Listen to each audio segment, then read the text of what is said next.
السلام عليكم، مرحبا بكم في فيديو جديد على القناة. اليوم الموالي في الصباح بينو عاكف فاق وقال مال هاد الولاد مازال ما فاقوا حتى لدابا. هو انت يخدم الموسيقى في التليفون وحاط الباف حداه. غيفيقوا دوك الولاد غيقولوا ليه واش كاين شي واحد كيخدم الموسيقى بالباف فهاد الصباح. قال لي انا غنخدمها عليكم من الصباح حتى الليل وغنفرحوا مع بعضياتنا، غنديروا شحال من حاجه. دوك الولاد ما عجبهمش الحال وبداو كيجمعوا في الاغراض ديالهم. غايقول لهم عاكف لا ما تمشيوش، انا ولفتكم. اتصل بدعاء، جاوباتو، سولاتو واش حل الموضوع. قال لها اكيد حليتو. برزتهم مزيان ودابا كيجمعوا في الاغراض ديالهم، ولكن كاينين الناس كيمشيو وكيجيو وحتى الطوموبيلات كيدوزو من هنا بزاف. يعني احنا ما نقدروا نديروا دابا والو. يلا بسلامه حتى من بعد ونتصل بيك وقطع معها. كنتقلوا عن البنات والولاد اللي وصلوا للمدرسه. غايقول لهم سفيان واش مستعدين باش نبداو نهار جديد. غتقول له خلود بالجهد مستعدين. وبقاو كيشوفوا فيها. غتقول لهم سمحوا لي ولكن انا اليوم راه فرحانه بزاف. سولها سفيان علاش فرحانه. قالت لي ولا عندي صديق. قالت لي ساره شكون هاد الطعيس الحظ. بان ليها الياس داخل ويان تقول لهم ها هو وصل. وبقاو كيشوفوا فيها ومصدومين. غتقول لها ياسمين واش كتقصدي الياس. قالت لها غيقول لي عمر وسامي. قال لي راه فرحان بزاف لينا. قال لي واش متاكد بانه فرحان. قال لي خلود غتقول لهم غنخليكم دابا وغنمشي انا والصديق ديالي. وشدات الياس في يديه ومشاو. سفيان غيقول لهم الصراحه انا ما فهمت والو. غتقول لهم ياسمين انا غنفهمكم. البارح سامي والياس تخاصموا بسبب خلود، ويمكن الياس دار هادشي غير باش يعصب سامي. قال لي عمر ولكن هكا راه كيلعب بالمشاعر ديال خلود. قالت لي عندك الحق. غيقول لهم سفيان شكون هذا اللي كيلعب بالمشاعر ديال اختي. غتقول لي ساره من امتى ولات اختك ومن امتى ولات بيناتكم هاد المحبه لهاد الدرجه. فهاد الاثناء جا عندهم المدير وطلب منهم يمشيو للقاعه. هنا عاليه صيفطات ميساج لسلمى، كتبت ليها فيه اشنو كديري واش فايقه، اشنو بان ليك نخرجوا نشربوا قهوه مع بعضياتنا. جاوبتها كتبت ليها انا غاديه دابا في طريقي عند الطبيبه، ما بغيتش داك الولد خاصني ضروري نحيدو. قالت ليها فين غديري العمليه بغيت نكون معاك. وهي تصيفط لها الموقع. عاليه كتكلم غير مع نفسها كتقول اشنو غديري دابا، واش غتخبري عاكف بهذا الشيء اللي واقع. اتصلت بيه قالت لي كاينه واحد الحاجه مهمه بغيت نخبرك بها، مع انني وعدت سلمى بانني ما غاديش نهضر، ولكن انت خاصك ضروري تعرف. قال لي فهميني اشنو واقع، اشنو هذا الشيء اللي خاصني نعرف. غتقول لي سلمى حامله. قال لي اشنو حامله، واش متاكده ياك ما غالطه. قالت لي لا انا متاكده. هي اللي خبراتني. عاكف فرح بزاف. قال لي انا غنولي اب. غتقول لي ثريا تهدن اشنو واقع. قال لي سلمى راه حامله انا غنولي اب. قالت لي صافي بركه واش حماقيتي ولا شنو، ودفعاتو ومشات. عاكف غيقول لعاليه انتي عطيتيني واحد البشاره زوينه بزاف، طلبي مني اللي بغيتي. قالت لي تسنى وخليني نكمل. سلمى خبراتني بانها ما بغاتش هاد الولد. قال لي علاش ما بغاتوش.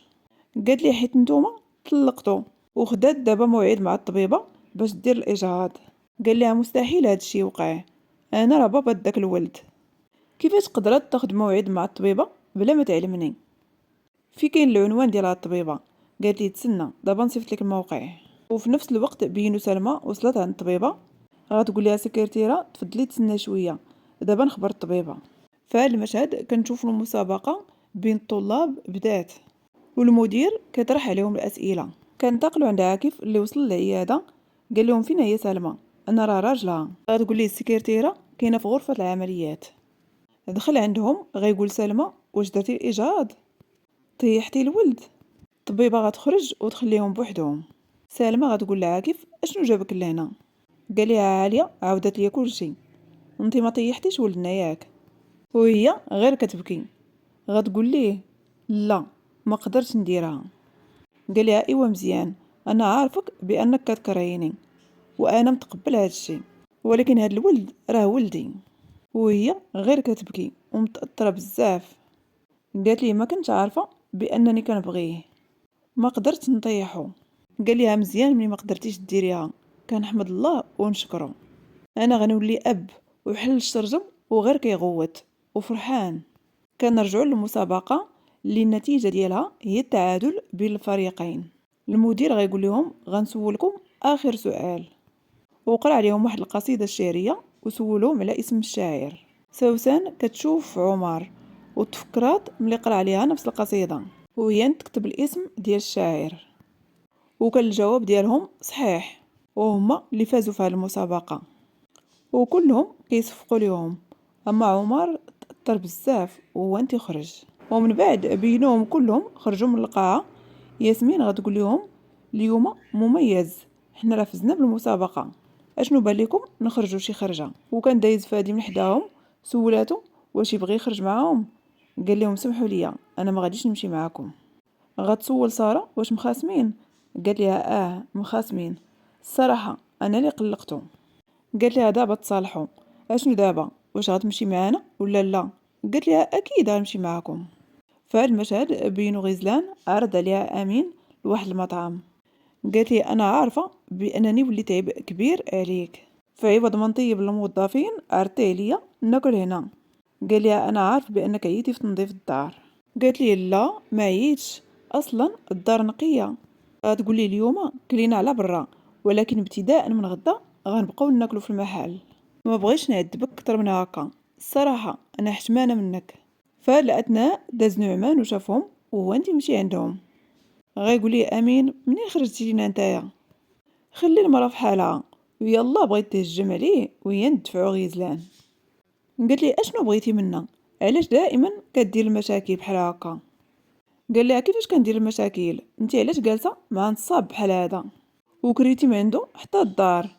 قالت لي ما شاء الله الاخبار دغيا كتنتشر. قال لها امي اللي خبراتني، وسمعت بانه كيدخل ويخرج للدار وقت ما بغى. قالت لي راه صاوب لينا غير روبيني وصافي. قال لها بلا ما تحمقيني، بما انك محتاجه اللي يصاوب لك الروبيني علاش ما اتصلتيش بيا؟ قالت لي هو من امتى كتهتم بينا؟ ياك ما كتغير عليا؟ قال لي اش من غيره؟ انت راه غير كتخربقي وصافي. انت راه مامات بنتي وكنتصرف هكا على قبل مصلحتكم. قالت لي ايوا مزيان، من اليوم هضر معايا غير في الامور اللي كتخص بنتي، والامور الاخرى ما تدخلش فيها. قال لي ما عرفتش علاش كتعاملي معايا بهذه الطريقه، المهم ديري اللي يعجبك انا ماشي شغلي. قالت لي ما تبقاش تدخل فيا، واش مفهوم؟ قال لها بصح؟ قالت لي انا وبنتي مرتاحين في ديك الدار، وامين راجل ظريف وكيهتم بينا. قال لي ايوا مزيان الله يفرحكم.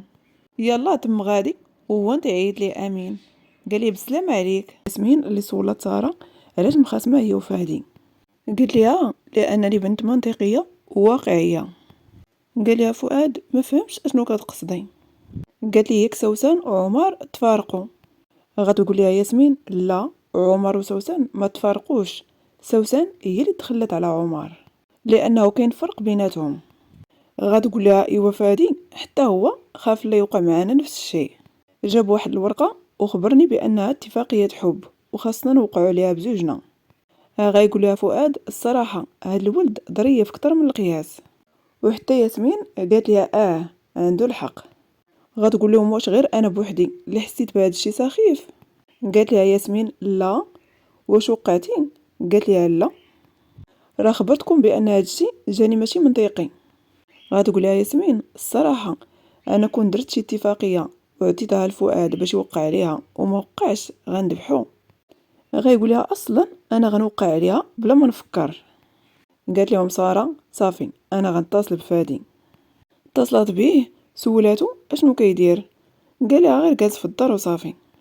قالت لي سمح لي انا دائما كنخسر كلشي بلا ما نفكر، غبيه، وكلشي عندي بالعقل والمنطق، ولكن راه كنبغيك بزاف وما كنتخيلش حياتي بلا بيك، وعمري ما فكرت انني نتفارق معاك. قال لها انا فكرت غير ندير شي حاجه رومانسيه بيناتنا. قالت لي وانا كيف ديما خسرت كلشي. قال لها حتى انا زدت فيه، سمحي لي اشنو كديري دابا؟ قالت لي جيت انا وفؤاد وياسمين للغابه. قال لها اشنو بان ليك تجيو لعندي؟ قالت ليه واخا، وتشاورت مع ياسمين وفؤاد ووافقوا. فهاد المشهد بينو عاكف كيحفر القبر ديال سلطان. قال لي اش هادشي اللي وصلت ليه، انا عمري ما حفرت حتى باش نغرس الشجره، ودابا كنحفر قبر. هادي اخر مره ندير شي حاجه بحال هادي، ومن بعد غنبدا صفحه جديده في حياتي. قالت لي صافي بركه من الهضره، على اساس انني فرحانه بهادشي اللي كنديرو. انا راه ما مرتاحاش، حنا راه غنجبدو جثه مع هاد القبر. قال لي بحال الا شايفاني انا مرتاح، خاصك تعرفي بانني كندير هادشي كلشي على قبر ياسمين باش ما تدمرش ليها حياتها. اصلا هادشي كلشي كنديرو غير على قبر ولادنا. غتقول لي اشنو بيك، حالتك ما عجبانيش؟ قال لي ما بيا والو، اجي عاونيني. قالت لي لا، مستحيل ندير يدي في داكشي. ومن بعد بينو فؤاد وياسمين وساره راجعين في الطريق. فؤاد غيقول لهم باينه غلطت في الاتجاه. غتقول لي ياسمين ايوا حنا دابا ضعنا في الغابه. قال لي حتى تليفوني ما فيهش الريزو وما كاينش الجي بي اس. قالت لي يعني حنا صافي ضعنا. قال لي غير صبري شويه، اكيد غنتلاقاو شي حاجه تدلنا على الطريق. كنرجعوا عند عاكف اللي بقى كيحفر حتى تلاقى الجثه ديال سلطان، وطلب من دعاء تنوض تعاونو. خرجوه من القبر. عاكف غيقول دعاء تنيني هنا حتى نوجد الكفر ديال الطوموبيل. قالت لي لا، مستحيل نبقى معاه هنا بوحدي. قال لي تلهي في شي حاجه بما نجي، ياك ما كتخافي من الاموات؟ قالت لي لا، غير ملي شفتو شداتني تبوريشه. المهم سير ولكن ما تعطلش عليا. قال لي غير كوني هانيه. فهاد المشهد بينو سفيان هدا الخلود سبرديله، غير شافتها وفرحات بها بزاف. قالت لي راه شفتها في الانترنت، الثمن ديالها كان غالي، كيفاش قدرتي تشريها؟ قال لي خدمت في الطاكسي ديال فؤاد. قالت لي واش على قبلي؟ قال لي قالت لي كنشكرك وهي نتعنقوا. قال لي هادشي معناتو اننا تصالحنا؟ قالت لي تصالحنا. قال لي ايوا خبري ماماك باننا تصالحنا ورجعوا للدار. قالت لي لا مستحيل. قال لي راه توحشت الاكل ديال ماماك، جده راه ما كتعرفش طيب. قالت لي عندي اقتراح اخر، جي لعندنا وطيب لك ماما اللي بغيتي. بغيت نسولك واحد السؤال، حنا دابا خوت؟ قال لي قالت لي معناتو ما بقيناش غنتخاصموا. قال لي لا، انا ما نقدرش نعيش بلا مخاصمه. سولي عليا ساره، راه دائما كندير المشاكل باش نضحكوا شويه. قالت لي انت كتضحك كتشبه ليا. قال لي لا ما كتشبهيش ليا، انا وعمي عاكف كنتشابهوا كتر. قالت لي ايوا بقى عيط ليا اختي الكبيره. قال لي لا. قالت لي ايوا خليك حتى تولف وبقى قولها ليا. قال لها صافي واخا، يلا جربي السبرديله نشوف كي جاتك. قالت لي ولكن راه غتوسخ في التراب وانت لبسها ليها. فهاد المشهد بينو فؤاد وصل للمكان اللي فيه عاكف ودعاء. غيقول لهم بانت ليا واحد الطوموبيل هنايا، غنزل عندهم نسولهم يقدروا يعاونونا. ياسمين غتقول لساره اكيد هادشي اللي كيوقع لينا مجرد مزحه، شوفي البلاصه اللي جينا ليها. قالت لها عندك الحق، واش حنا ما غاديش نتهناو منه؟ الصراحه بديت كنتوتر. غيسولهم فؤاد شكون هذا اللي ما غاديش يتهناو منه. قالت لي ياسمين انت عارف داكشي اللي وقع مع بابا تفادي، حنا راه تبعناه لهاد البلاصه. صافي الله يخليك ما بغيتش نهضر في هذا الموضوع، غير كنتفكروا وكنتوتر. من الاحسن دينا من هنايا، انا راه ما بقيتش قادره نتنفس. قالت لي ساره خلينا نمشيو حسن. غيقول لهم تسناو شويه، ياك هذه هي الطوموبيل ديال عمي عاكف؟ قالت لي ياسمين ما عرفتش، وهو انت ينزل وتبعوه. قال لهم اشنو كيدير هنا في هذا الليل؟ غتقول لي ساره الكفر ديال الطوموبيل محلول. غتقول لهم ياسمين بان لي شي ضو جاي من لهيها. قال لهم فؤاد يلا نمشيو لعندو يقدر يكون محتاج لينا. قربوا ليهم وهي تعيط ياسمين لماماها. قالت لها اشنو كديروا هنا، وشنو هذا الشيء اللي هازين؟ غتقول لهم دعاء نتوما اللي اشنو كديروا هنايا؟ غيقول لها فؤاد حنا كنا راجعين وضيعنا الطريق، وملي دزنا من هنايا بانت لينا الطوموبيل ديال عمي عاكف ووقفنا باش نشوفوا اشنو واقع. غيقول لي عاكف ولاش وقفتي ملي شفتي طوموبيلتي؟ ساره بانت ليها الجثه ولات غير كترعد وسولاتهم اشنو كيديروا. ياسمين غتسول امها اشنو مخبيين. قالت لها الله يخليك بنتي بلا ما تقربي. قالت لها بغيت نعرف اشنو مخبيين. قالت لها راه قلت لك ما تقربيش وحتى من بعد ونشرح لك كل شيء. وطلبات من فؤاد يديهم. فؤاد غيقول لعاكف: شرح لينا عمي، اشنو مخبيين واشنو كديروا هنا في هذا الليل؟ قال لي: من الاحسن دي البنات وتمشيو من هنايا. فؤاد غيطلب من ياسمين باش يمشيو. قالت ليه: خليني، بغيت نشوف اشنو واقع. بانت ليه ديك الجثه وهو انت يقول لعاكف اش هاد الشيء. وساره فهمت كل شيء وغير شاده في راسها.